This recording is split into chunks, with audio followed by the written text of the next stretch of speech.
Et c'est vrai que c'était assez perturbant parce que moi j'y croyais pas, pour moi c'était pas réel.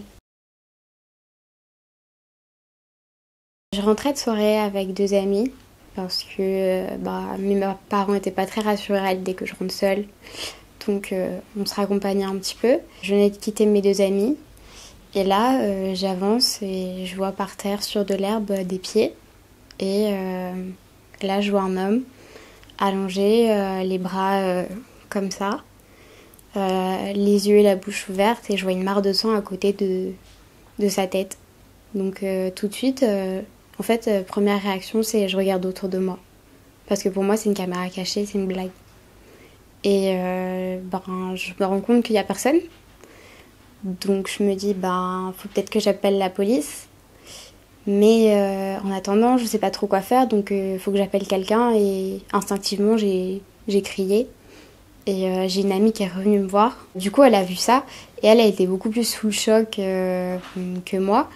Et moi, j'étais vraiment là à l'inspecter, le cadavre, à le regarder, à le toucher avec mes pieds, à regarder de plus près. Et vraiment, on était comme ça, on était un peu... est-ce que c'est un vrai, est-ce que c'est un faux Et c'est vrai que c'était assez perturbant parce que moi, j'y croyais pas. Pour moi, c'était pas réel. Et j'appelle la police. Ça répond pas. Donc j'appelle la police de la ville d'à côté et je leur dis je crois que je suis avec un homme qui est mort, mais je suis pas sûre. Est-ce que vous pourriez venir s'il vous plaît? Donc au final, la police arrive quelques minutes après. On nous demande presque rien. On nous demande juste ce qu'on a vu. Aucune déposition à faire. Et ils nous disent rentrez chez vous, rentrez chez vous. Ils avaient à peine regardé le cadavre qu'ils avaient déjà dit c'est bon, c'est un suicide. Y a pas de souci, ils nous ont tous renvoyés chez nous super vite. C'était un homme qui venait du coup de se suicider avec son fusil et en se tirant dans la bouche et il a terminé par terre. Et c'est mon papa qui est venu me récupérer, donc j'explique ce qui vient de se passer. Avec ma mère, on reconstitue un peu les faits. On se dit ok, c'est un cadavre. Mes parents me disent t'es sûre que ça va Qui savent que c'est compliqué pour moi. J'ai déjà essayé de me suicider plusieurs fois. Je suis dépressive depuis 8 ans. Et je suis oui, ça va, ça va, ça va. Et du coup, je vais me coucher. J'ai mis du temps à m'endormir. Et le jour d'après, on me demandait ça va. Je dis oui, ça va. Et je disais tout le temps que ça allait.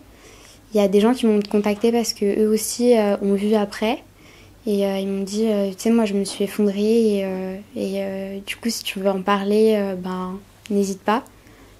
Et moi ça me faisait rien. Et c'est ça que je trouvais bizarre. Et en fait, c'est au bout de quelques semaines où j'ai vraiment commencé à craquer. Et où je me suis vraiment effondrée, où je repense à ça tout le temps. Où je commence à m'angoisser, à faire des crises d'angoisse et je peux tomber dans les pommes.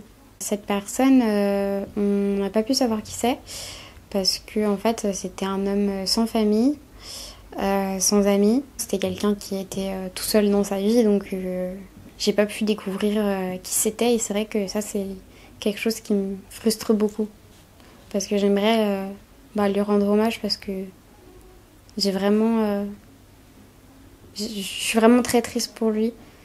Et je suis tellement triste qu'il n'ait pas reçu d'aide. Du coup, je lui écris dans mon carnet, je lui écris pour lui dire que moi, du coup, je l'oublie pas. J'essaye de faire connaissance avec lui alors que il est mort.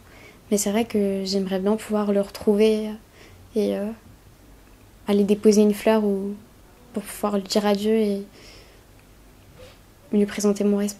Enfin, pas mon respect, mais des excuses parce que il a pas pu recevoir d'aide. Je suis tellement triste qu'il n'ait pas pu recevoir l'aide que moi j'ai la chance de recevoir et que pourtant je l'utilise pas correctement. Je vois des psychiatres, j'ai ma famille qui prend soin de moi, mes amis qui sont autour de moi. Toutes les personnes dans cette situation devraient avoir le droit à ça.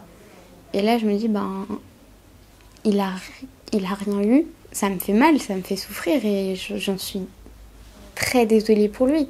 J'en suis, mais vraiment, ça me rend super mal de me dire qu'il a dû souffrir à ce point-là et je veux lui présenter mes excuses. C'est vrai que je me sens coupable en fait. Désolée de ne pas avoir été là pour vous, même si on ne se connaissait pas. désolée que vous ayez dû en arriver là, que votre vie elle se soit terminée comme ça. J'aurais vraiment aimé pouvoir vous aider. Comme j'ai découvert un homme qui s'est suicidé, je peux plus me permettre de faire des conneries comme j'ai pu faire avec plein de médicaments, en essayant d'en prendre le maximum possible et de me retrouver dans des états à vomir, à être affalée sur un lit pendant 2 jours. Enfin, je peux plus être comme ça.